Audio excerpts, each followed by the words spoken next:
The year is 1955. The place? Broadlands Estates near Romsey, Hampshire, England. A UFO landed and an occupant was observed.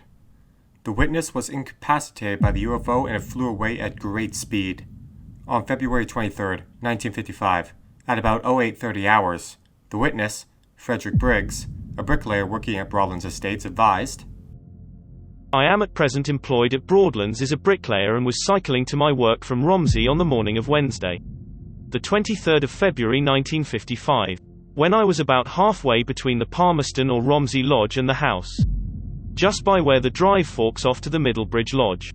I suddenly saw an object hovering stationary over the field between the end of the gardens and Middlebridge Drive, and just on the house side of the little stream. The object was shaped like a child's huge humming top and halfway between 20 feet or 30 feet in diameter. Its color was like dull aluminum, rather like a kitchen saucepan. It was shaped like the sketch which I have endeavored to make, and had portholes all round the middle, rather like a steamer has. The time was just after 8:30 a.m. with an overcast sky and light snow on the ground. I turned off the drive at the fork and rode over the grass for rather less than 100 yards. I then dismounted, and holding my bicycle in my right hand, watched. While I was watching, a column, about the thickness of a man, descended from the center of the saucer, and I suddenly noticed on it what appeared to be a man, presumably standing on a small platform on the end. He did not appear to be holding on to anything. He seemed to be dressed in a dark suit of overalls, and was wearing a close-fitting hat or helmet. At the time, the saucer was certainly less than 100 yards from me, and not more than 60 feet over the level where I was standing, although the meadow has a steep bank at this point, so that the saucer would have been about 80 feet over the lower level of the meadow. As I stood there watching, I suddenly saw a curious light come on in one of the portholes. It was a bluish light, rather like a mercury vapor light.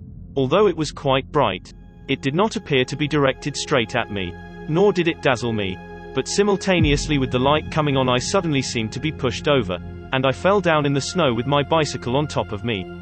What is more, I could not get up again. Although the bicycle only weighs a few pounds, it seemed as if an unknown force was holding me down.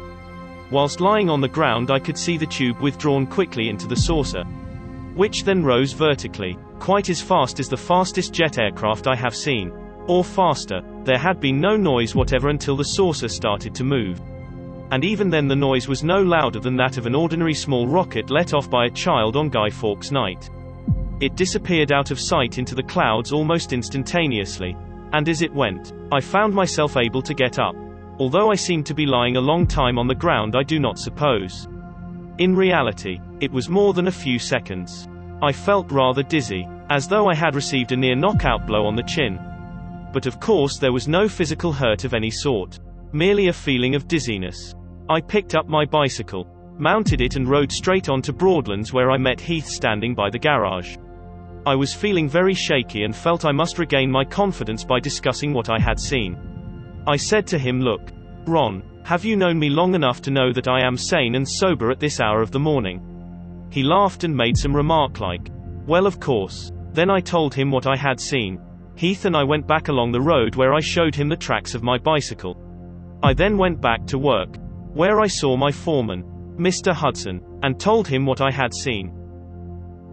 It appears that something extraordinary occurred during this event. There were no known aircraft that could silently hover and fly away at great speed during 1955.